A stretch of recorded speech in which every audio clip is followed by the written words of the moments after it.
Bye product, तो हम बात करते हैं कि बाय प्रोडक्ट और ज्वाइंट प्रोडक्ट में डिफरेंस क्या है। सबसे पहले तो यही समझें। देखो, बाय प्रोडक्ट हम अपनी मर्जी से नहीं बनाते, बाय प्रोडक्ट निकल आता है।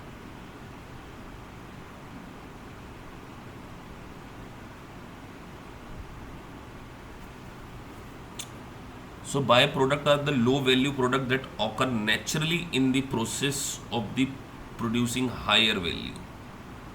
एक second. So byproduct are the low value product that occur naturally in the process of producing higher value product. They are in a sense accidental result of the production process because they are so low in the value. The accounting method used to account for byproduct does not need to be very detailed or sophisticated. तो पहले एक nominal सी method हम लोग लगाएंगे। The main issue of accounting for by product relate to the treatment of associated cost and revenue. तो मैंने जैसे बताया कि बाय प्रोडक्ट में जो हमारा पर इंटेंशनली मैन्युफैक्चरिंग नहीं होती है, अनइंटेंशनली ये ऑटोमेटिकली प्रोड्यूस हो जाता है। Even though the byproduct are small and immaterial to a larger production cost, there are still costs that will be allocated to byproduct. At a minimum, there are some direct material in the byproduct, so some percentage of direct material used did not make it into the final main product but become byproduct. The byproduct might be material remains from the cutting fabric.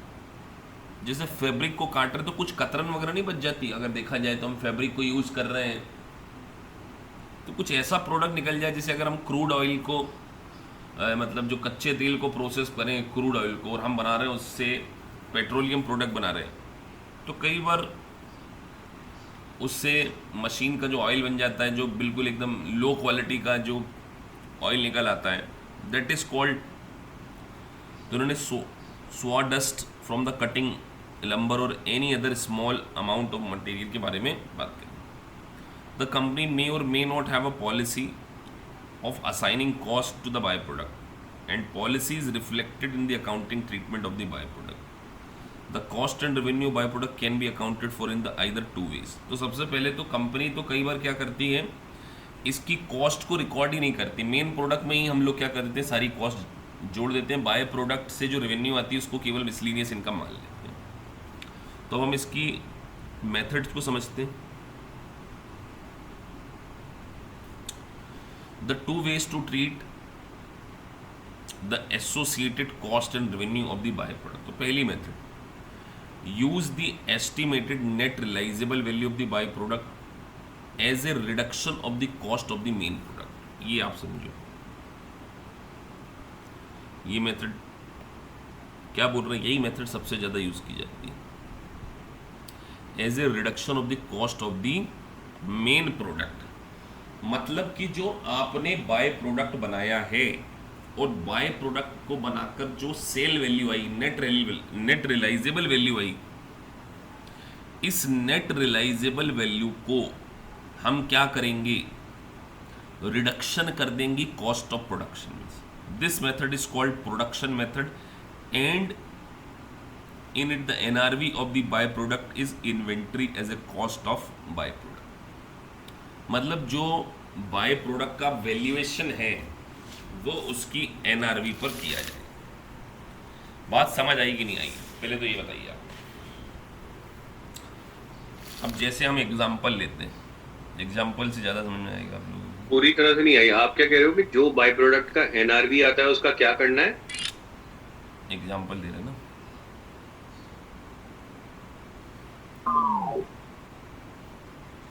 हमने बात करी कि जैसे हम मान के चलो कोई प्रोडक्शन कर रहे हैं और उससे हमारे जो मेन दो ज्वाइंट प्रोडक्ट बन रहे हैं,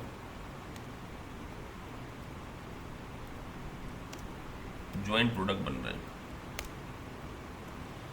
प्रोडक्ट ए और प्रोडक्ट बी, और इसको प्रोसेस करने के साथ एक बाय प्रोडक्ट बन गया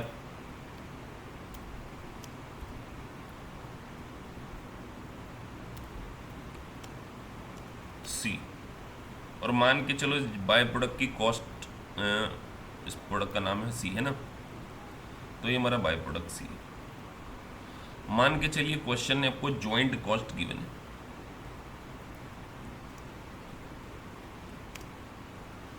ज्वाइंट कॉस्ट $50,000 लगी, और जो बाय प्रोडक्ट बना है उसको हम मार्केट में बेच सकते हैं $5,000 में। Sale value of C given है, और वो दिया है अपने को सपोज दैट 5,000। मार्केट में बेच सकते हैं, जैसे इसको एक एज ए स्क्रैप के रूप में बेच सकते हैं। तो वो बोलते हैं कि जो जॉइंट प्रोडक्ट की जो मेन कॉस्ट होगी ना, उसमें से इस बाय प्रोडक्ट की एनआरवी को लेस कर दो, less NRV of C, net आ गया आपको। और इस 45,000 की कॉस्ट को आप क्या कर दो, अलोकेट कर दो ए और बी में। That is the concept of cost of by product allocation.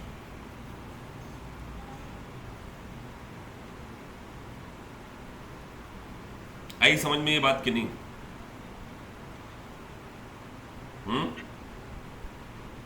हाँ सर। साहिल, हाँ सर ठीक है।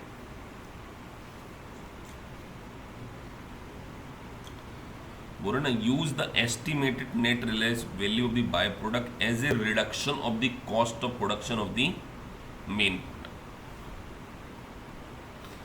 दूसरा, all the cost of production are allocated to main product और joint product when by product is sold the revenue is recorded either revenue without any COGS or as a reduction of cost of production of the main product. This method is called sales method। वो बोलना चाहते हैं कि जो सारी cost है ना, हम मेन प्रोडक्ट पे लोकेट कर दो। क्या कर दो? मेन प्रोडक्ट पे, मतलब जो 50,000 है, हमने जो हमारे एग्जाम्पल में 50,000 की जो कॉस्ट है वो किस में लोकेट कर दो, माइनस मत करो इस कॉस्ट में से। दूसरी मेथड, इस 50,000 को इन दोनों में बांट दो, इसमें कुछ मत बांटो। और लेकिन जब सी को बेचोगे ना, वो बोल रहे ना, when the by product is sold the revenue is recorded as either revenue without any associated COG, मतलब सीधे उसको रेवेन्यू मान लो और उसकी कॉस्ट जीरो मान लो। Either recorded as a revenue without any associated COGS और as a reduction to the cost of production, और या जो मेन प्रोडक्ट की कॉस्ट ऑफ प्रोडक्शन आएगी ना, उसमें से इसको माइनस कर दो, एज ए रिडक्शन मान लो। This method is called sales method. Sir ऊपर भी तो कॉस्ट ऑफ प्रोडक्शन से माइनस कर रहे थे ना?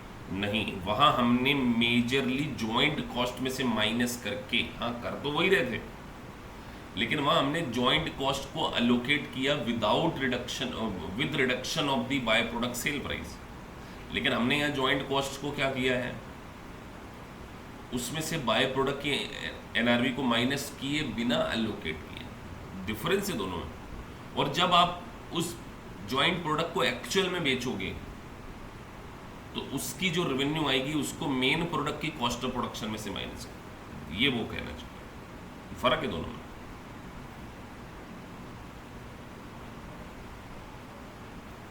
समझ आया नहीं? फर्क है बहुत। उसमें हमने लिखा तो है all the cost of production are allocated to main, और यहां क्या लिखा था, cost reduce by product sale price.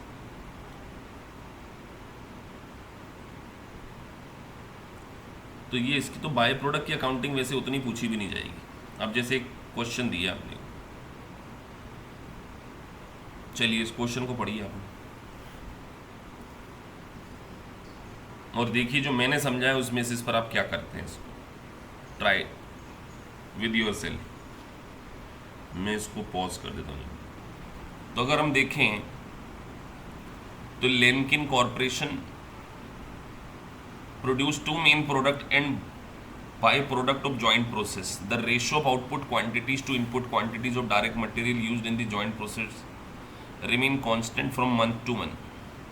Lenkin has employed the physical measurement method to allocate joint product cost to two main product. The net realizable value of the byproduct is used. अब देखो क्या बोल रहे हैं, net realizable value method, sale method नहीं बोल रहे हैं. The net realizable value of the byproduct is used to reduce, ये लाइन तो तुमने पढ़ी ही नहीं, used to reduce the joint product cost.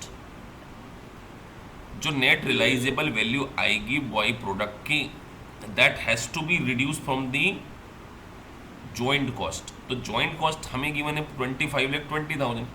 Out of that we have to subtract 1,20,000, तो बचा 25 लाख. और 25 लाख को 90 और 15 के रेशो में एलोकेट कर लो. वो पूछ रहे हैं कि सेकेंड मेन प्रोडक्ट की कॉस्ट कितनी आएगी, तो हमने क्या करा, 25,20,000 में से 1,25,000 1,20,000 माइनस किया ना. ये 25,20,000 माइनस 1,20,000, तो 24 लाख आया. और इस 24 लाख को हमने किस रेशो में बांट दिया, 9/15 ले लो सीधे, ठीक है ना.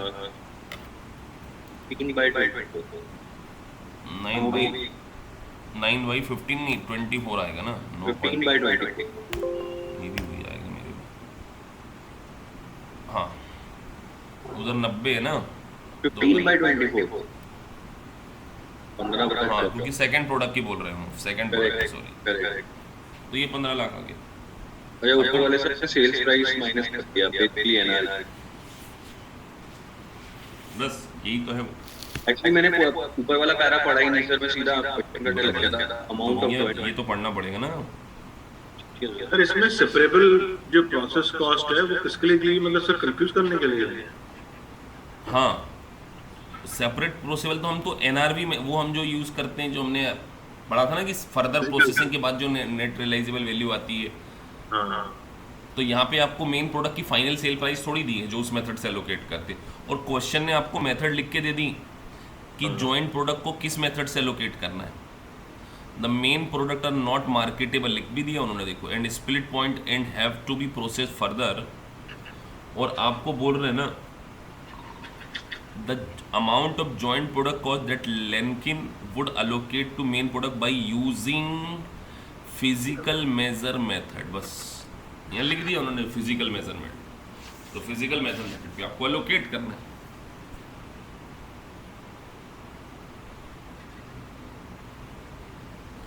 चलो अब इसमें दिमाग लगाओ.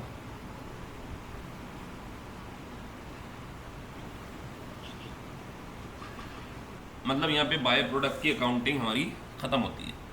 इस क्वेश्चन का आंसर आपको कुछ नहीं करना था, केवल 60,000 इंटू 2 और 90,000 इंटू 4,80,000 के रेशो में बांटना. तो हमने, हमारे लिए क्वेश्चन इंपॉर्टेंट नहीं था ये वाला करना, हमारे लिए कॉन्सेप्ट इंपॉर्टेंट था. इस क्वेश्चन में हमें उन्होंने ये समझाया कि बाय प्रोडक्ट की क्वेश्चन में एनआरवी ही नहीं गिवन है. तो जब हमको ये इसकी क्वेश्चन इतने ट्रिकी है ना पीछे, ये तो चलो फिर भी थोड़ा स्ट्रेट फॉरवर्ड था. एक क्वेश्चन में दिया हुआ है इतने यूनिट मैंने प्रोड्यूस किए, इतने मैंने बेचे हुए हैं, अब सेल्स मेथड से करो. तो ऑब्वियस सी बात है, कॉस्ट ऑफ गुड्स सोल्ड निकालना है, कॉस्ट ऑफ प्रोडक्शन निकालना पड़ेगा. तो एलोकेट कॉस्ट ऑफ, तो देखना पड़ेगा मेथड कौन सी बोल रहे हैं, कॉस्ट ऑफ प्रोडक्शन बोल रहे हैं या कॉस्ट ऑफ सेल्स बोल रहे हैं. नहीं, वो बोल तो सेल्स मेथड रहा है, लेकिन उसमें हमें क्या गलती करी थी, मैंने ना सेल्स मेथड सोच के सेल्स मेरे दिमाग में था, तो मैंने यूनिट्स जो उसने बेचे उनको कंसिडर कर लिया उसका सेल्स प्राइस, जबकि यूनिट्स जो प्रोड्यूस हुए हैं उनको कंसिडर करना है. तो अब हमारी जो अगली मेथड आ रही है that is called process costing. Cost accumulation system के अंदर हम बात कर रहे हैं प्रोसेस कॉस्टिंग.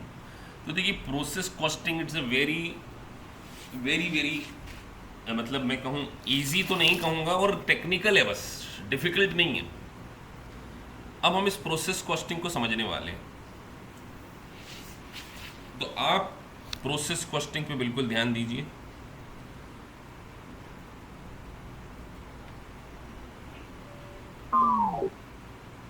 यहां हम बात कर रहे हैं प्रोसेस कॉस्टिंग. मतलब मैं आपको अगले 20 से 25 मिनट वो कॉन्सेप्ट बताने वाला हूँ मेरे अपने एक्सपीरियंस से, कि आप कितने ही बुक्स में पढ़ते रहे, लेकिन ये मेथड अगर आपने याद कर ली, समझ ली, तो आपको कहीं भी जमाने की कोई बुक्स पढ़ने की जरूरत नहीं है। Process costing. देखिए, प्रोसेस कॉस्टिंग तो उस मेथड का नाम है कि जब कोई फाइनल प्रोडक्ट वेरियस प्रोसेस से होकर गुजरता है, जो आपका फाइनल प्रोडक्ट है ना, एक से ज़्यादा प्रोसेस में होकर गुजरता है, और हर प्रोसेस के एंड पर उसकी अपने आप में एक सेलेबल वैल्यू होती है। जैसे हम एग्जांपल लें कि हम सर गारमेंट्स बना रहे हैं, गारमेंट्स मैन्युफैक्चरिंग कंपनी है हमारी। सबसे पहले हमारे पास आता है यार्न। यार्न समझते हैं क्या होता है? थ्रेड। हाँ सर। यार्न आता थ्रेड, धागा। धागे के ऊपर प्रोसेस करते हुए उसको क्या बनाते हैं? फैब्रिक बनाते हैं। उसके बाद उस पर क्या बनेंगे? गारमेंट्स बनेंगे ना। तो बताइए, क्या अकेले मार्केट में धागे को बेचा जा सकता है कि नहीं? बेच सकते हैं कि नहीं बेच सकते? हाँ सर, बेच सकते हैं। फैब्रिक को भी बेच सकते हैं, कपड़े को। हाँ। और कपड़े से अगर शर्ट बना दी जाए, उसके बाद जो भी गारमेंट्स बना दिए जाए, उसकी अपने आप में एक सेलेबल वैल्यू। तो जब किसी प्रोडक्ट की अपने आप में सेलेबल वैल्यू होती है इंडिविजुअल, तो हमें उस प्रोडक्ट की क्या निकालनी पड़ेगी? एवरी प्रोसेस के बाद कॉस्ट भी पता करनी पड़ेगी। पता करनी पड़ेगी कि नहीं पता करनी? तो हम यहां पर बात कर रहे हैं कि सर हमें यहां पर हर प्रोडक्ट की क्या पता चले? कॉस्ट पता चले। ईच प्रोसेस के बाद उसकी कॉस्ट हमें क्या करना है? जानना है। तो कैसे जाने? तो उसके लिए जो मेथड यूज की जाती है उसका नाम है प्रोसेस कॉस्टिंग। एक सेकंड है। तो अब सर प्रोसेस कॉस्टिंग में हम क्या करेंगे? हम यहां पर हर प्रोसेस के एंड पर उसकी कॉस्ट को पता करेंगे, और जैसे ही हम उसकी कॉस्ट को पता कर लेंगे, जैसे मान के चलिए हमारा जो फाइनल प्रोडक्ट है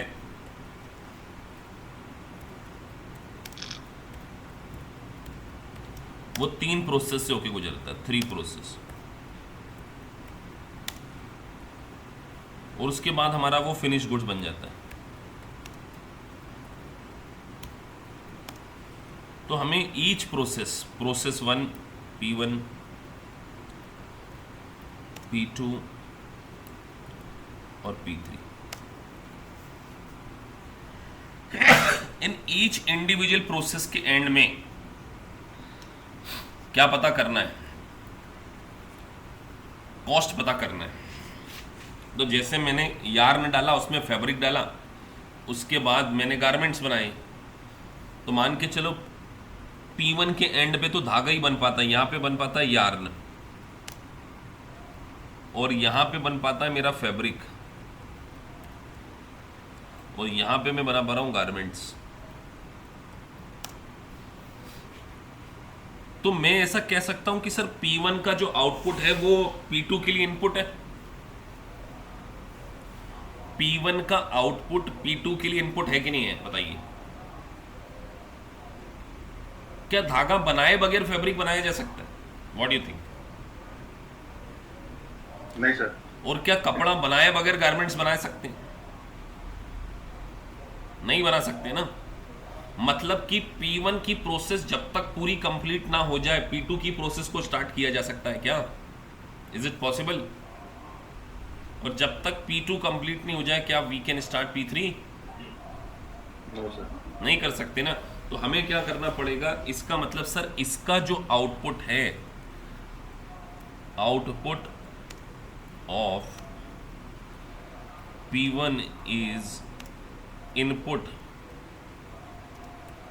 ऑफ P2, और similarly output of P2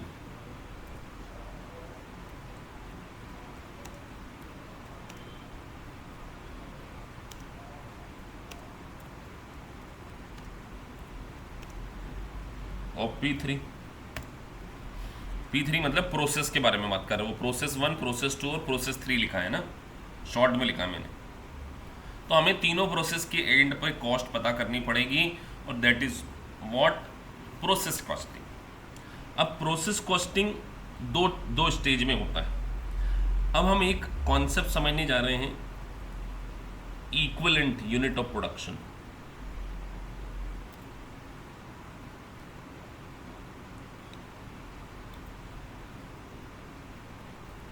equivalent का मतलब समझते हैं?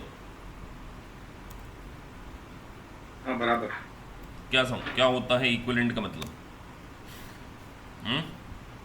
साहिल, अगर मैं आपसे पूछूं इक्विवेलेंट का मतलब क्या निकालोगे तुम? मेरे हिसाब में मतलब कि इसकी चीज के बराबर का, समझे आप? हाँ जी, तो अब मैं जैसे आपसे हाँ बराबर, ये तो डिक्शनरी मीनिंग हो गया सर, इसका मतलब होता है बराबर। अब हम एक कॉन्सेप्ट समझते हैं कि सर आपने बोला बराबर, अब मैं आपसे ऐसा पूछूं,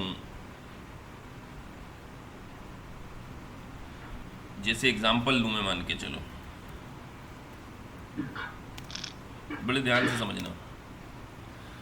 मैंने मान के चलो एक प्रोडक्शन करना है, प्रोडक्शन स्टार्ट किया मैंने, और उस प्रोडक्शन में मैं जो प्रोडक्ट बनाता हूं उस प्रोडक्ट का नाम मैंने ले लिया डी। प्रोडक्ट का नाम अभी मैंने डी लिखा है ना, बड़े ध्यान से समझना, ये कॉन्सेप्ट बहुत ही टेक्निकल है। ये समझ में आ गया, पूरा प्रोसेस कॉस्टिंग समझ में आ जाएगा आपको। प्रोडक्ट डी बना रहा हूं, प्रोडक्ट डी बनाने के लिए मुझे रॉ मटेरियल लगता है सर, लेबर लगती है और ओवरहेड लगते हैं। ये तो बात आप जानते ही हो कि सर अब जब हम कोई प्रोडक्ट प्रोड्यूस करते हैं तो उस प्रोडक्ट को प्रोड्यूस करने के लिए रॉ मटेरियल, लेबर और ओवरहेड हमें लगते हैं। ठीक है सर। अब हम देखें, मैं यहाँ आपसे कहना चाह रहा हूँ कि मैंने डिसाइड किया कि मैं डी की 25,000 यूनिट का मैन्युफैक्चरिंग करूँगा। तो 25,000 यूनिट मैंने उठाई। 25,000 यूनिट बनाने के लिए जितना भी रॉ मटेरियल लगता था वो मैंने पूरा 100% यूज़ कर लिया। 100% डालना पड़ेगा ना मुझे, 100% रॉ मटेरियल डाल दिया मैंने उसमें, और मैंने लेबर को बुलाया कि चलो रे इसकी प्रोसेस करो। तो ईयर आते आते लेबर ने केवल 75% काम कर पाई उस प्रोसेस के ऊपर, और ओवरहेड भी 75% लगे। मतलब अगर लेबर को 25,000 यूनिट पे काम करने का दिया तो उन्होंने 75% काम कर पाए। तो मुझे बता सकते हो कितनी कंप्लीटेड यूनिट पे उन्होंने पूरा काम कर दिया होगा? तो ये एक बार सारा फिर से बता दो कि मैं एक्चुअली कहीं लॉस्ट हो गया था, सॉरी। प्रोडक्ट डी 25,000 यूनिट से आपने रॉ मटेरियल, लेबर और ओवरहेड्स में क्या बताया? मैंने एक प्रोडक्शन प्रोसेस स्टार्ट करी जहां मेरा ऑब्जेक्ट एक प्रोडक्ट बनाना जिसका नाम है प्रोडक्ट डी। प्रोडक्ट का नाम क्या है? Product D. उस प्रोडक्ट डी को बनाने में मुझे कॉस्ट के 3 एट्रीब्यूट्स लगते हैं। कॉस्ट के 3 एट्रीब्यूट्स लगते हैं, मतलब मुझे लगती है रॉ मटेरियल लगती है सर, मुझे लेबर लगती है और मुझे ओवरहेड्स लगते हैं। तो रॉ मटेरियल तो मैंने पूरा 100% यूज़ कर लिया, बट लेबर में पूरी यूज़ नहीं कर पाए। लेबर 75% ही काम कर पाई। जितनी यूनिट बनाना था उसके ऊपर 75% काम करा लेबर ने, और ओवरहेड ने भी 75%। आई एम आस्किंग कितनी कंप्लीटेड यूनिट्स के ऊपर लेबर के द्वारा काम किया गया होगा? तो अगर मैं इसको 75% ऑफ 25,000 इक्विवेलेंट यूनिट प्रोड्यूस्ड के बारे में मैं बात करूं तो रॉ मटेरियल पे देखा जाए तो रॉ मटेरियल पे तो सर पूरा लग गया 25,000 यूनिट के बराबर, लेकिन लेबर जो लगी है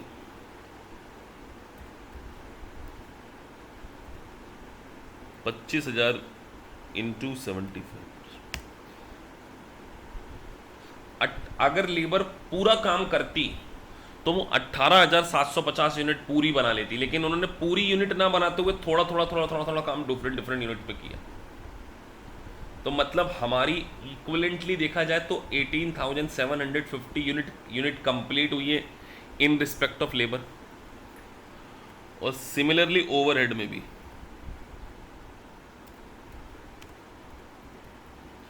तो जो ओवरहेड्स हैं उसमें भी 18 यूनिट्स।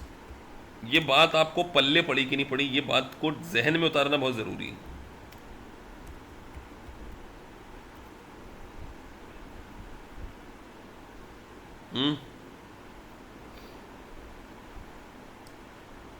ठीक है सर। समझ में पड़ गई साहिल? आप दोनों को आ गया समझ में? हाँ सर, आगे आगे। तो ये बात आपने समझ ली। चलिए अब इसको थोड़ा सा और कॉम्प्लिकेटेड करते हैं। कॉम्प्लिकेटेड ऐसे करते हैं, मान के चलिए मैं आपको एक एग्जांपल दे रहा हूं इसी में। मेरे पास ओपनिंग स्टॉक पड़ा हुआ है, यही वाला 25,000 यूनिट।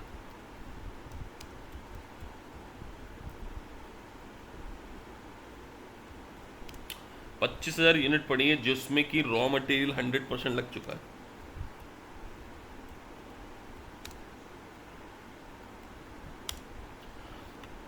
हंड्रेड % कॉम्प्लीटेड लिख रहा हूं, और लेबर कितनी कंप्लीटेड है? 75%।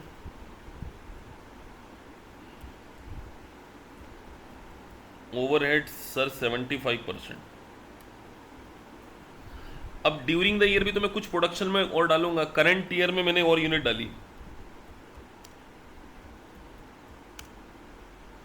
बड़े ध्यान से समझना, यहाँ पूरा प्लॉट लूज कर जाओगे जरा भी अगर आप, पूरा चैप्टर उड़ जाएगा नहीं तो। ये करंट ईयर में मैंने 40,000 यूनिट और प्रोडक्शन के लिए डाली,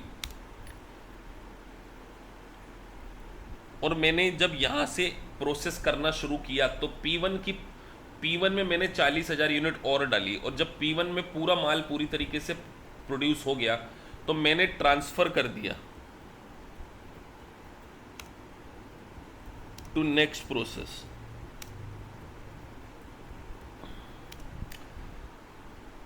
सपोज दैट, तो 25 और 40 होता 65, मैंने 50,000 वहाँ पे ट्रांसफ़र कर दिया, और मेरे पास क्लोजिंग बैलेंस बच गया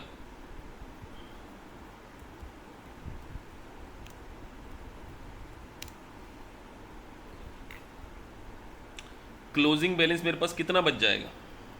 15,000। और अगर उस क्लोजिंग बैलेंस पर हम देखा जाए तो हमने रॉ मटेरियल, और यही वाला मैंने फिगर उठा लेता हूँ, यहाँ से कॉपी किया, यहाँ मैंने पेस्ट किया। रॉ मटेरियल में उसके ऊपर 80% कंप्लीट कर चुका हूँ, लेबर 50% लगा चुका हूँ, और ओवरहेड 40% लगाए। आपसे क्वेश्चन पूछ रहा है how many equivalent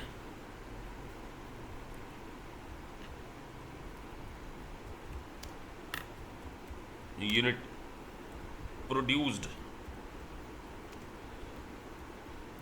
during the. अब आपको क्वेश्चन मैंने लिखा है, एक कॉन्सेप्ट समझाते हुए मैंने क्वेश्चन ही ड्रॉप कर दिया है यहाँ पे।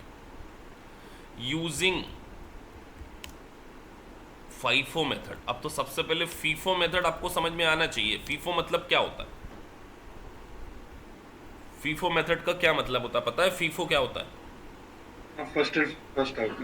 First in first out. Sahil, have you any idea about first in first out? हाँ सर, क्या होता जो है सबसे first in? पहले जो सबसे पहले आएगा यूनिट प्रोसेस में, वो सबसे पहले उसका कॉस्टिंग और प्रोसेसिंग होगी, है ना?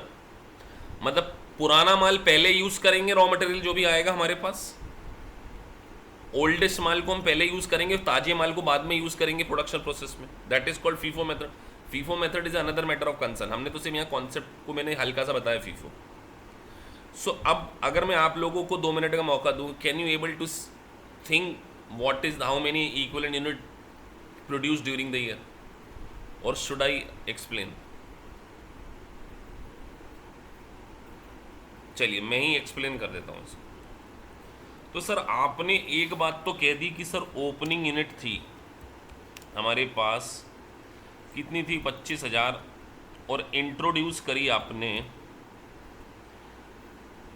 40,000, तो टोटल हो गई हमारे पास सर 65,000। उसमें से हमने ट्रांसफ़र कर दी, लेस हमारे पास क्लोजिंग कर देते हम सीधे। क्लोजिंग हमारे पास कितनी पड़ी है, 15, तो क्लोजिंग माइनस 15,000 कर दो, तो हमने ट्रांसफ़र कर दी नेक्स्ट प्रोसेस में।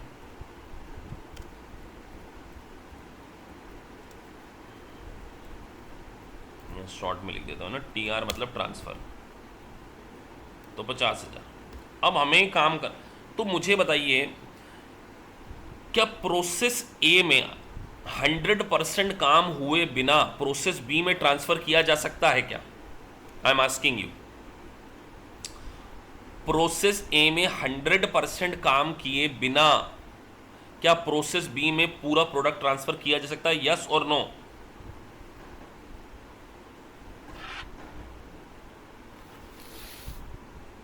हाँ कर सकते हैं ना सर, मेरे ख्याल से। क्यों कर सकते हैं? क्या धागे को बनाए बगैर फैब्रिक बना लोगे? ये प्रोसेस 1 मेरा एग्जांपल है, ये हमने लिखा था ना यार्न। क्या आधा यार्न करे बना, यार्न को बनाए बिना? यार्न किससे बनता है? रेशम के कीड़ों से बनता है ना। क्या रेशम के कीड़े सीधे फैब्रिक में डाल दें, फैब्रिक बना लेंगे? Okay, so process 1 first complete होगा। प्रोसेस 1 में जो भी मटेरियल बना है वो पूरी तरीके से प्रोसेस 1 में कंप्लीट होना चाहिए, तभी प्रोसेस 2 में जाएगा। और फैब्रिक को बनाए बगैर क्या आप फैब्रिक बना नहीं है, क्या आप कपड़ा बना लोगे? बोलिए, नहीं बना सकते ना। तो ये तो सर फ्रेश पता है कि सर जो एक प्रोसेस से जो माल दूसरी प्रोसेस में जाता है वो 100% कंप्लीट होता है। क्या होता है?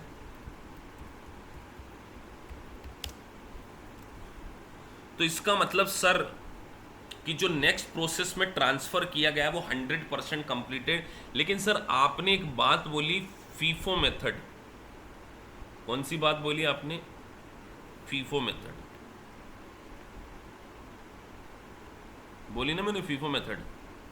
तो फीफो मेथड का अजम्पशन क्या होता है कि जो पुराना माल आया है वो पहले जाएगा। तो सर ओल्ड माल जो है यहाँ से, ओल्ड जो गया होगा वो 25,000 गया होगा, और न्यू कितना गया होगा? न्यू भी 25 ही गया होगा क्वेश्चन में, क्योंकि ओपनिंग यूनिट मेरे पास जो पड़ी थी ये ओपनिंग, ये ओल्ड मतलब ओपनिंग है ना, है कि नहीं है? सर 50 ट्रांसफ़र किया है तो 50 में से 25 पुराना वाला ट्रांसफ़र किया होगा जो लास्ट ईयर बच गया था, और करंट ईयर वाला कितना ट्रांसफ़र किया होगा? 25 किया होगा। गेटिंग माई पॉइंट और नॉट? हाँ सर।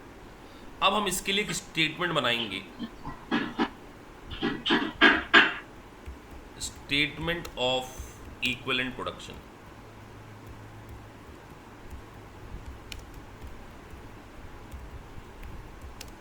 तो स्टेटमेंट ऑफ इक्विवेलेंट प्रोडक्शन हमें बनाना है तो हमें एक छोटा सा चार्ट काइंड ऑफ एक डिब्बा बॉक्स बनाना पड़ेगा, तभी हम इसको सही कर पाएंगे।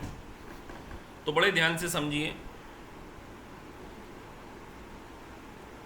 यहां मैं लिख रहा हूं इनपुट, यहां मैं लिख रहा हूं आउटपुट, और यहां मैं लिख रहा हूं रॉ मटेरियल,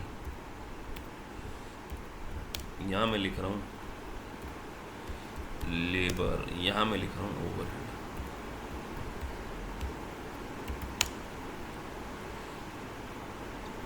सबसे पहले मैंने ओपनिंग कितना पड़ा था मेरे पास? ओपनिंग स्टॉक कितना पड़ा था? 25,000 का पड़ा था। इंट्रोड्यूस कितना किया है? 4 लाख। तो ये हो गया सर 65,000 टोटल। अब बात करें सर आउटपुट के बारे में, समझते हैं। आउटपुट को समझना है हमने।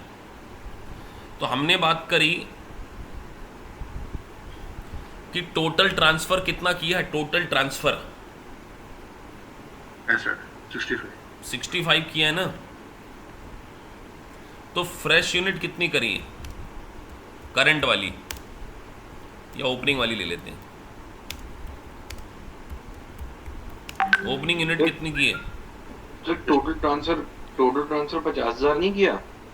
तो ओपनिंग 25,000 की है और फ्रेश यूनिट कितनी की, वही तो लिख रहा हूं मैं। अच्छा नहीं, अभी आपने बोला ना 65 किया है ट्रांसफर। नहीं, हमने टोटल लिखा है। अच्छा, और हमारे पास क्लोजिंग कितना बचा हुआ है? 15। तो ये तो टोटल हो गया सर 65। ये दोनों तरफ का टोटल बराबर आना चाहिए, इनपुट और आउटपुट। अब आप यहाँ पे बात करते हैं रॉ मटेरियल। हमने ओपनिंग यूनिट पे लिखा हुआ डेटा, ये हमारा क्वेश्चन है, ध्यान से। ये क्वेश्चन ये है ना, ये 25,000 यूनिट ओपनिंग पड़ी थी। इसमें रॉ मटेरियल पे 100% काम हो चुका था लास्ट ईयर। तो क्या इस साल कुछ काम करना पड़ेगा इस ओपनिंग यूनिट के ऊपर? नील, कोई काम नहीं करना पड़ेगा, क्योंकि ऑलरेडी लास्ट ईयर 100% कंप्लीट हो चुका। लेकिन सर लेबर के ऊपर, हम लेबर के ऊपर देखें, लेबर के ऊपर लास्ट ईयर कितना काम कंप्लीट हो चुका था? 75%। तो इस साल कितना परसेंट काम करना पड़ेगा? 25%। 25% करना पड़ेगा। मैं यहाँ गैप बना के कर है ना। तो 25% काम करेंगे 25,000 यूनिट पे। तो 25,000 का 25% कितना आता है? 12,500। नो 25 पंजे कितना होता है यार? 6250। तो 6250, तो 6250 लेबर पे 6250 काम हुआ है। ऐसे ही ओवरहेड पे कितना काम किया होगा?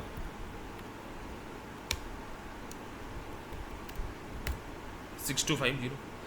आपने खुद ने बोला कि सर जो करंट ईयर पे माल पहुंचा है उस पे 100% काम हमने करंट ईयर में किया होगा। तो रॉ मटेरियल यहाँ पे पूरा 25,000 लगा है।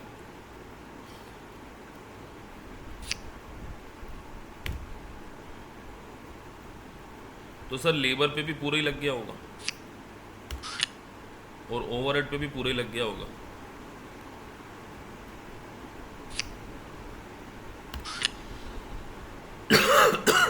सर क्लोजिंग यूनिट पे कितना काम किया है? सर एक मिनट, ये नहीं समझा मैं।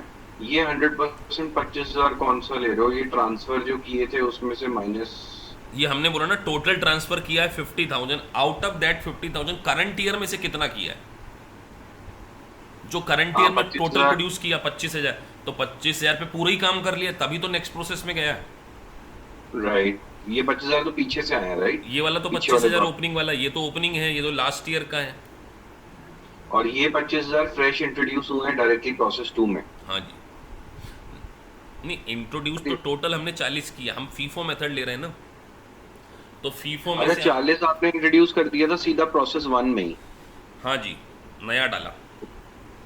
ओके, तो 40 टोटल 65 हो गया। इस 65 में से टोटल ट्रांसफर कितना कर दिया है? 50।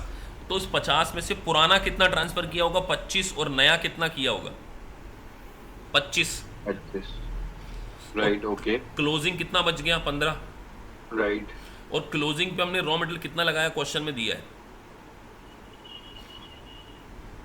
80% रॉ मटेरियल है, लेबर 50% है, ओवरहेड 40% है। ओके, तो रॉ मटेरियल 80% निकाल लें सीधे। नहीं, ये जो सेकंड वाली रो इंट्रोड्यूस हुई है कि 100% 25,000 100% की, ये कहाँ से आया स्टैट्स? एक सेकंड, पहले ये पूरा कर लूँ फिर पूरा तुम्हारा डाउट लूंगा। यहाँ पर लेबर पे कितना था? 50% और 40%। बस एक सेकंड ना, ये पूरा लिख लूँ ताकि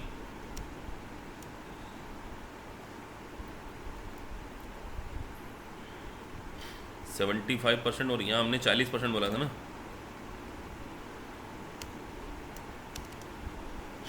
तो 15 चुक 60 और अब अगर इसका टोटल लगा दें तो ये हो जाता है 27,000, ये हो जाता है 6250 प्लस 25,000 प्लस 7,500 और ये हो जाता है 6250 प्लस 25,000 प्लस 6,000। तो ये हमारा इक्विवेलेंट यूनिट ऑफ प्रोडक्शन आ गई। This is called equivalent unit.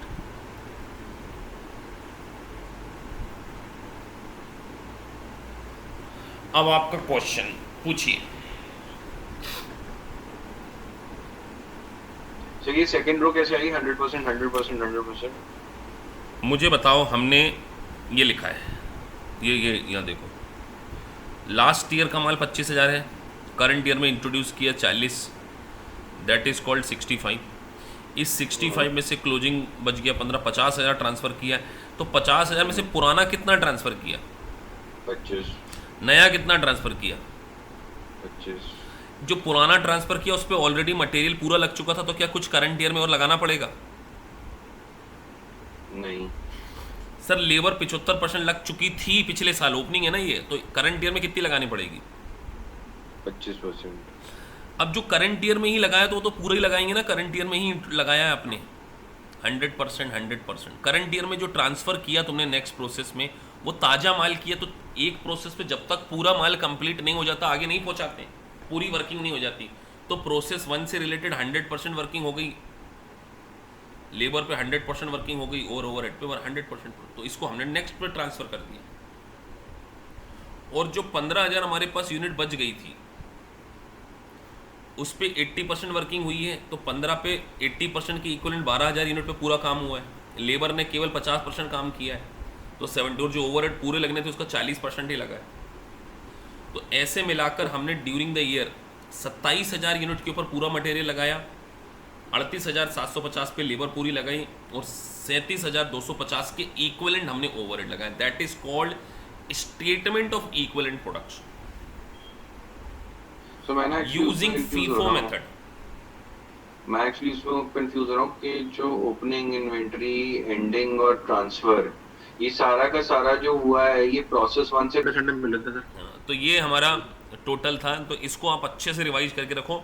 आपने अगर स्टेटमेंट ऑफ इक्विवेलेंट प्रोडक्शन आपको मुझे अगर दोबारा समझाना पड़ रहा है तो हम वो लेक्चर में फिर गवाच जाएंगे, फिर से भूल भुलैया में हो जाएंगे। मैं ऐसा मान के चलता हूँ कि फीफो मेथड का स्टेटमेंट ऑफ इक्विवेलेंट प्रोडक्शन आपको समझ में आ गया है, क्योंकि यहाँ से जो हवाई जहाज है ना रनवे पे दौड़ना शुरू हो गया, अब टेक ऑफ करेगा।